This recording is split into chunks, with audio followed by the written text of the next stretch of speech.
Students, conservation of angular momentum आपण सकाळी बघितलेलं आहे. कॉन्झर्वेशन ऑफ अँग्युलर मोमेंटममध्ये आपण असं म्हटलं होतं की if external torque acting on a rotating rigid body is zero, so L is constant असं आपण सांगितलं. So L is conserved. So L is conserved म्हणजे I omega is always constant. म्हणजे मोमेंट ऑफ इनर्शिया एखाद्या ॲक्सिसच्या बोर्डचा असेल आणि omega त्यावेळेचं त्याचं रोटेशनचा स्पीड असेल. आपल्याला माहिती आहे ओमेगा म्हणजे काय असेल, 2πn. Omega is 2πn. Omega म्हणजे फ्रिक्वेन्सी. इथं आपण ओमेगाला पण अँग्युलर स्पीड असं म्हणतो. त्याचा फॉर्म्युला 2πn आहे. एन म्हणजे फ्रिक्वेन्सी आहे, म्हणजे एका सेकंदला ते किती वेळा फिरतं. For example, suppose this is a body about this axis of rotation. What is N?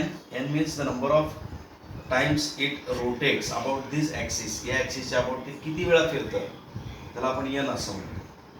Okay, so omega is equal to 2πn. N is frequency of rotation of the object.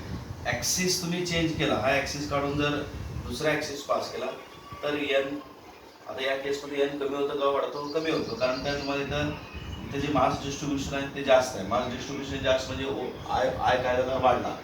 Moment of inertia increase. Moment of inertia increase and omega decreases. Moment of inertia जर एखाद्या ॲक्सिसच्या बोर्डचं जास्त असेल तर त्यावेळेचा angular speed कमी असतो. समजा तुम्ही हा ॲक्सिस काढून जर इथून पास केला तर या ॲक्सिस ऑफ रोटेशनच्या अबाउटचा मास डिस्ट्रीब्युशन कमी आहे, त्यामुळं मोमेंट ऑफ इनर्शिया कमी, मास डिस्ट्रीब्युशन कमी, मोमेंट ऑफ इनर्शिया कमी, ओमेगा वाढला. म्हणजे आय आणि ओमेगा यांचा प्रोडक्ट जो आहे तो दोन्ही केसमध्ये, म्हणजे या ॲक्सिसच्या अबाउटचा मोमेंट ऑफ इनर्शिया I1 असेल, या ॲक्सिसच्या अबाउटचा मोमेंट ऑफ इनर्शिया I2 असेल त्याच बॉडीचा, तर तुम्हाला इथं लक्षात येतं की I2 is greater than I1. त्यामुळं omega 2 is less than omega 1. म्हणजे यांच्या दोघांचा प्रोडक्ट या दोघांच्या प्रोडक्टच्या इक्वल असतो नेहमी. त्याला आपण law of conservation of angular momentum असं म्हणतो. मग आता याचं आपल्याला दैनंदिन जीवनामध्ये कुठं एक्झाम्पल्स पाहता येतात. Let us see some examples of law of conservation of angular momentum. Law of conservation of angular मोमेंटमचे एक्झाम्पल्स. आता आपण पहिलं एक्झाम्पल घेऊया. Let us consider the first example, ballet dancers. Ballet dance जे की डान्सर्स करतात, बॅलट डान्स जो असतो, तर त्या केसमध्ये आपल्याला असं दिसतं की बॅलट डान्सर जेव्हा डान्स करत असतो, समजा ते एका पायावर असं फिरत असतो, तो एका पायावर असं गिरक्या घेत असतो, दुसरा पाय असं ठेवत असतो आणि तो हा समजा ॲक्सिस असेल तर या ॲक्सिसच्या भोवती तो फिरत असतो आणि समजा त्याने हात असे क्लोज घेतले असतील आणि फिरत असेल. जे आईस स्केटिंग असेल, आईस स्केटिंग याचा अर्थ काय? तुम्हाला माहिती आईस स्केटिंग तर ते स्केटर्स काय करत असतात, आईसवर जाता फिरत असतात, गोल फिरतात, पुन्हा पुढे जातात, पुन्हा गोल फिरू शकतात. जर त्यांनी इथं मी 2 फिगर्स काढतोय, तर या पहिल्या फिगरमध्ये तुमच्या एक लक्षात येतं का बघा, पहिल्या फिगरमध्ये आपण बॉडीला क्लोज असे त्याचे हँड्स घेतलेले आहेत आणि त्या हँड्स बॉडीच्या पासून लांब घेतलेले आहेत. तर हे दोन्ही पण रोटेशनचे केसेस आहेत. इथं रोटेशनचा स्पीड ओमेगा 1 आहे, इथं रोटेशनचा स्पीड ओमेगा 2 आहे. इथं मोमेंट ऑफ इनर्शिया या ॲक्सिसच्या अबाउटचा मोमेंट ऑफ इनर्शिया या बॉडीचा I1 आहे, त्याच ॲक्सिसच्या अबाउटचा या केसमध्ये मोमेंट ऑफ इनर्शिया I2 आहे. हे बॅलट डान्सरचे 2 फिगर्स आपण काढलेले आहेत.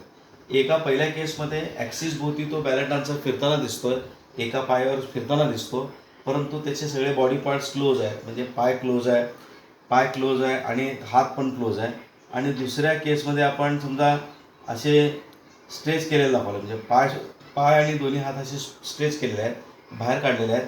तर या केसमध्ये मोमेंट ऑफ इनर्शिया जास्त आहे, म्हणजे I2 is greater than I1 या केसमध्ये, कारण बॉडी तीच आहे, तोच माणूस आहे. हात स्ट्रेच केल्यामुळं मास डिस्ट्रीब्युशन वाढलेलं आहे, पाय स्ट्रेच केल्यामुळं मास डिस्ट्रीब्युशन वाढला. मास डिस्ट्रीब्युशन जिथं वाढतो, ज्या ॲक्सिसच्या अबाउटचा, तिथं काय असतं, मोमेंट ऑफ इनर्शिया जास्त असतो. आणि पुन्हा जर समजा त्यांनी हात क्लोज केले, तर ही पहिली फिगर असेल, हात आणि पाय जवळ आणले तर इथं मोमेंट ऑफ इनर्शिया कमी होईल, कारण हे क्लोज आहे. Mass distribution close to the axis आहे, ॲक्सिसला जवळ आहे मास डिस्ट्रीब्युशन. इथं ॲक्सिसपासून लांब मास डिस्ट्रीब्युशन. इथं मोमेंट ऑफ इनर्शिया जास्त, इथं मोमेंट ऑफ इनर्शिया कमी. जिथं मोमेंट ऑफ इनर्शिया कमी तिथं ओमेगा 1 जास्त, म्हणजे अँग्युलर स्पीड जास्त. तर जेव्हा बॅलट डान्सर डान्स करताना हात आणि पाय क्लोज घेतो तेव्हा त्याचं स्पीड वाढतो, रोटेशनचा स्पीड वाढतो. आणि जर त्याने हात लांब केले, पाय लांब केला तर रोटेशनचा स्पीड कमी होतो. या केसमध्ये मोमेंट ऑफ इनर्शिया कमी आहे, या केसमध्ये मोमेंट ऑफ इनर्शिया जास्त आहे. ज्या केसमध्ये मोमेंट ऑफ इनर्शिया कमी तिथला अँग्युलर स्पीड जास्त, आणि ज्या केसमध्ये मोमेंट ऑफ इनर्शिया जास्त तिथला अँग्युलर स्पीड कमी. म्हणून तुम्हाला असं दिसतं की I1 ω1 is equal to I2 ω2. So from page number 18,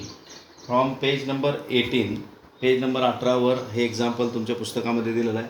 so please go through this and this is the basic of the first example of conservation of angular momentum. Now let us see the second example. Second एक्झाम्पलमध्ये आपण डायव्हिंगचं example घेऊ. Diving वॉटरमध्ये, समजा एक driver आहे, तो driver वॉटरमध्ये डाईव्ह करणार आहे आणि इथं पाणी आहे, पाण्याचं सरफेस आहे.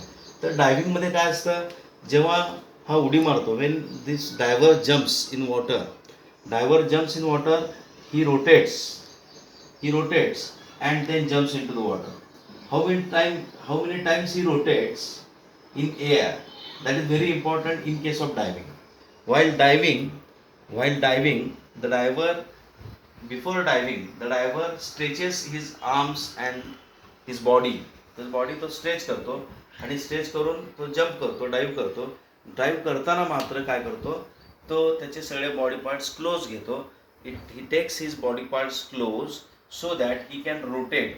बिकॉज बॉडी पार्ट्स क्लोज घेतल्यामुळं काय होतं, बॉडी पार्ट्स क्लोज घेतल्यामुळं त्याचा मोमेंट ऑफ इनर्शिया कमी होतो.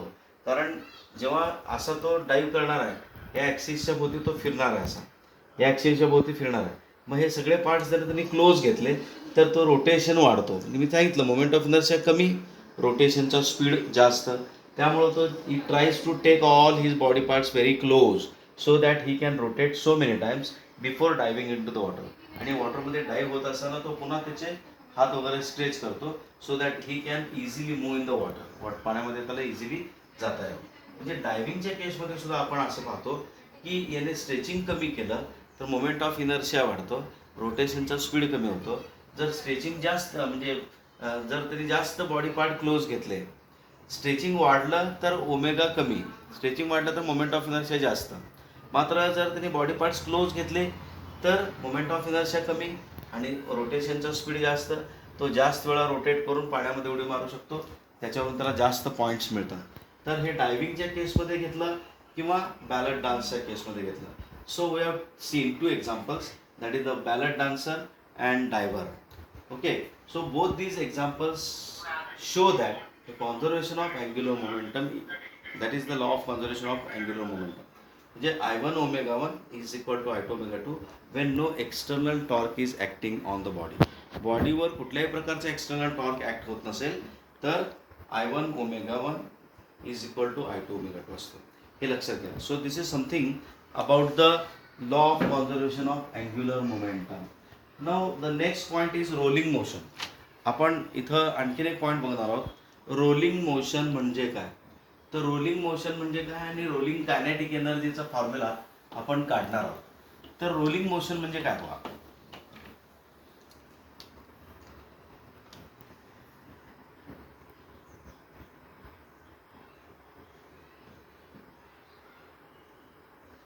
समजा आपण एक स्मूथ सरफेस कन्सिडर करूया आणि या स्मूथ सरफेसवर आपण एक कॉईन असं उभं ठेवलेलं आहे आणि या कॉईनला आपण पुश केलं तर हा कॉईन काय करतो, रोल करायला लागतो. म्हणजे फिरायला पण लागतो आणि पुढं पण जायला लागतो. म्हणजे त्याला अँग्युलर स्पीड पण आहे आणि लिनियर स्पीड पण आहे. परंतु एक लक्षात घ्या, जेव्हा आपण याला फोर्स करतो, याला फोर्स लावतो, तेव्हा जेव्हा फिरायला लागतो तेव्हा याचे डिफरंट पार्टिकल जे आहेत ते वेगवेगळ्या सर्कल्समध्ये फिरतात. म्हणजे जेव्हा कॉईन अशी जायला लागते तेव्हा ती या ॲक्सिस ऑफ रोटेशनच्या अबाउट अशी रोटेट करते, म्हणजे अशी रोटेट करत पुढं पुढं जात असते. तर याचे सगळे जसं फॅन फिरत असताना त्याचे सगळे पार्टिकल सर्क्युलर मोशन करतात, तसंच ही कॉईन फिरत असताना पुढे जात असताना फिरत फिरत पुढे जात असताना त्याला रोलिंग मोशन असं म्हणायचं. म्हणजे रोल करते काय, पुढे पण जाते आणि रोटेट पण करते. रोटेट करणे आणि सरळ रेषेत जाणे हे दोन्ही कॉम्बिनेशन त्याच्यामध्ये असतात. म्हणजे the body has both linear velocity as well as angular velocity. But all the particles are making circular motion except one single particle which is called as center of mass. याला आपण centre of mass असं म्हणतो. म्हणजे जो particle इथला सेंटरचा जो point आहे तो ट्रान्सलेशनल मोशन करत पुढे जातो आणि बाकीचे सगळे पार्टिकल्स रोटेशनल मोशन करत करत पुढे जातात. हे combination of rotational motion and linear motion त्यालाच आपण ट्रान्सलेशनल मोशन म्हणतो. म्हणजे translational motion plus rotational motion, म्हणजे रोटेशनल मोशन आणि ट्रान्सलेशनल मोशन याचं जे कॉम्बिनेशन आहे त्याला आपण रोलिंग मोशन असं म्हणतो. That is called as rolling. आता प्रत्येक बॉडी रोलिंग करायला कॅपेबल नसते. Each body is not suppose to be capable of rolling. Coin roll करू शकतो, स्पियर रोल करू शकतो, सिलेंडर रोल करू शकतो, म्हणजे दे कॅन रोल. कॉइन ही डिस्क आहे. कॉइन म्हणजे काय actually? Coin is a disk. म्हणजे डिस्क रोल करू शकते, स्पियर रोल करू शकतो, सिलेंडर रोल करू शकतो, अशा बॉडीज रोल करू शकतात. समजा आपण एक वुडनचा ब्लॉक घेतला, हा this is wooden block or metallic block. This cannot roll, this can slide. तुम्ही ह्या ब्लॉकला इथं ठेवला आणि फोर्स केला तर तो रोल करत जात नाही तर स्लाइड करत जातो. म्हणजे स्लायडिंग अँड रोलिंग याच्यामधला फरक आपल्याला लक्षात घेता यायला पाहिजे. रोलिंगमध्ये बोथ रोटेशनल मोशन पण असते त्या बॉडीची आणि त्याच्या सेंटर ऑफ मासची ट्रान्सलेशनल मोशन असते.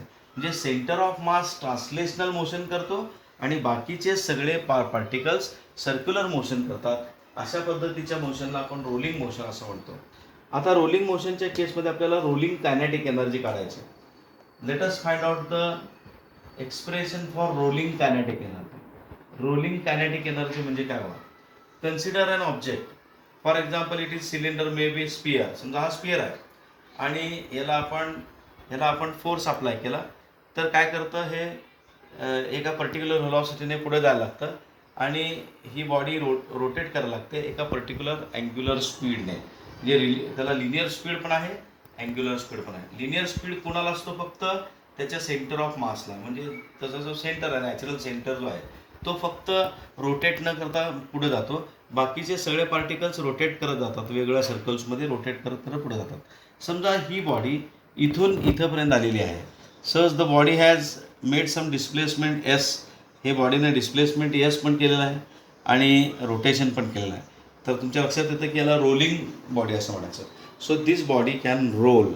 So this body is having capacity or capability to roll down the प्लेनवर तो काय करतो? रोल करतो. तर ह्याला रोलिंग मोशन असं म्हणायचं.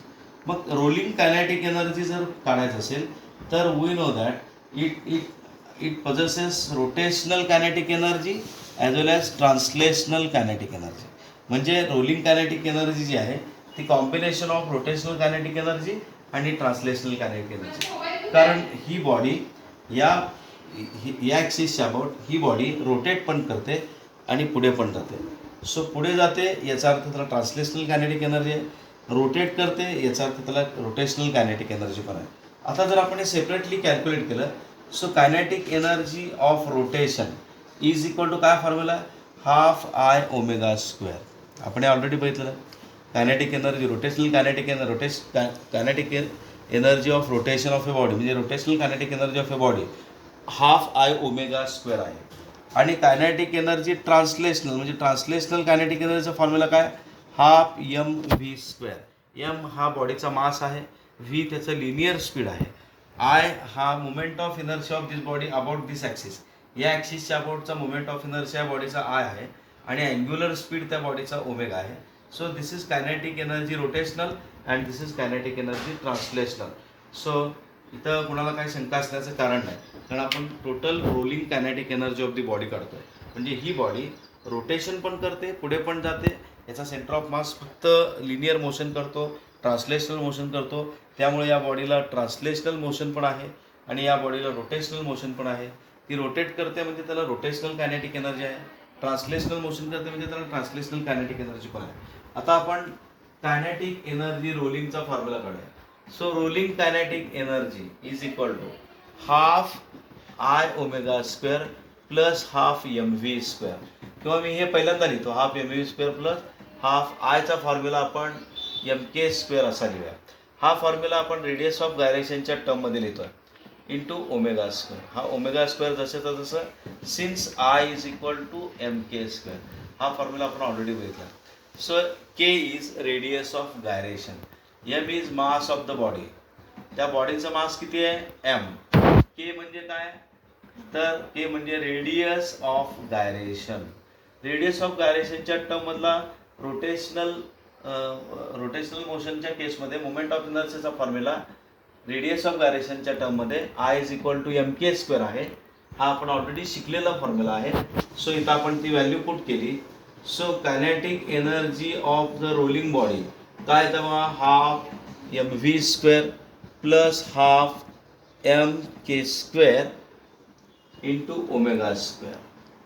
हा आपण इथे हे टर्म इथे लिहिला. But V is equal to काय असतं? V is equal to R omega.